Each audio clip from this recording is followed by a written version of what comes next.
Hi, in this video I'm going to be talking about the relationship between how many terms we have, and that really means how many things we're multiplying together, okay? The relationship between that and the degree of the polynomial, because as we discussed in the last thing, the fundamental theorem of algebra is if we know the degree, then we know how many roots and zeros and solutions we're looking for. So it'd be nice if everything was written like this, where it was always FOILed out, okay? And it'd be nice if it was always written like this, where it's always FOILed out, so there's no factoring things involved. But really, we're going to realize as we start to walk through this chapter together is that we're always trying to move towards a factored equation. Okay, we're trying to move towards things that look like this instead of this. Okay, so this is actually a preferable method to write a polynomial because it tells us a lot more information, to be perfectly honest. Okay, so like on this one, you might be able to tell me that it's x squared plus 5x plus 6, so that's second degree. Okay, and that's all great and fine and dandy.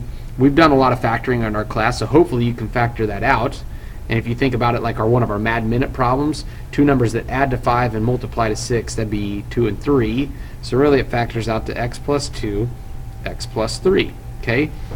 And what I want to point out by doing this is the fact that it's not a coincidence that I have two things multiplied together. See these two? I'm taking x plus 2 and x plus 3 and I'm multiplying together. I've got two terms there, and if I multiply two terms and they both have an x, I'm going to end up with x squared. And the reason that helps me is because now I can take a look at something like this, and I'm saying, okay, what's the degree of this polynomial? I don't see anything above x to the first power. But the problem is I haven't really FOILed things out yet. I haven't really distributed and multiplied all of those things together. But if I take a quick look, what I'll notice is I have 1, 2, 3, 4 things multiplied together, right? X, x plus 2, x minus 1, and x plus 3. And so that's a quick shortcut to tell me, you know what, this is going to end up being a fourth degree equation, a fourth degree polynomial. And that's important because that means later on I know that there are 4 important values, roots or zeros, that I'm really looking for. That's what I'm hoping, right? If you're really good, you'll even figure out what they are. Here's a little hint. Ready? One of the roots is at 0. One of the roots is at -2. One of the roots is at +1. And one of the roots is at -3.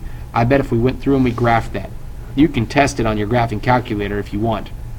But I bet that the important points of 0, -2, +1, and -3 would be spots where they cross the axis. I'd almost bet you money, I would bet you money, that it goes like this, and it looks something similar to that. Okay, and that's where we're heading. There's a pattern here. It's not that I'm a genius, it's that I understand patterns because I've taught them long enough. Okay, but there are 4 important points. I knew that because it's fourth degree.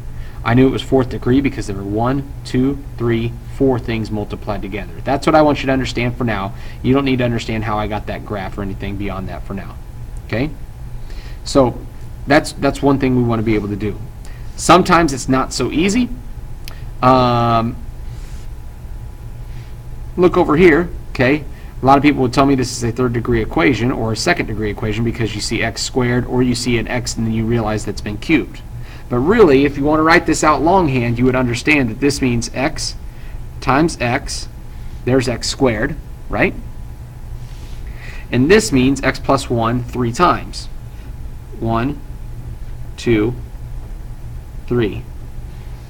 This is just a shorthand way of writing out the longhand version of x times x plus 1 times x plus 1 times x plus 1. Now if you apply the same concept here, how many x's do I have multiplied together?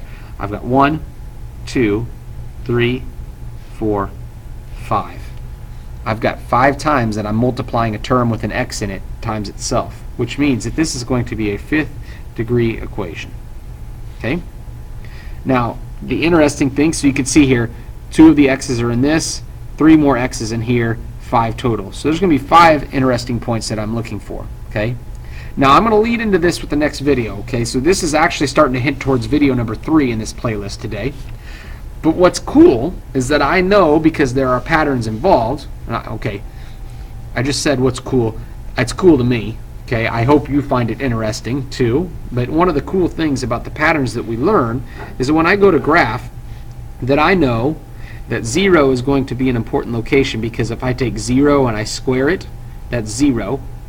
and 0 times anything is 0. So that's going to be one of the locations where it crosses the axis. And I also know that negative 1 is going to give me an important point on my graph. So negative 1 right here is going to be one of the other important points on my graph. Okay? And I know, based on patterns, that whenever you go and you graph this, you're going to get something that looks like this. It's going to go up, it's going to come back down, it's going to touch at 0, and it's going to go onward. Okay? You're going to get something that touches at 0 but crosses at negative 1. And why that's the case is what I'm going to hit on in the third video. Okay? And it has everything to do with these powers here and how many times this 0 occurs. See, this happens twice. 0 is a root. And 3 times negative 1 happens to be a root. Because if I put a negative 1 in for x, negative 1 plus 1 is 0. And 0 times the rest of this stuff is always going to be 0. So that's just a little hint at what we're going to get in the next video. Really, the idea here is this. Understand that if I multiply x together 4 times, I'm going to get a 4th degree equation. 4 values that I'm looking for. X squared, 2nd degree, would end up being 2 values multiplied together, right? So there would be 2 important points that I hope I'm looking for. All right, if that makes sense, go on to the next video. We're almost done.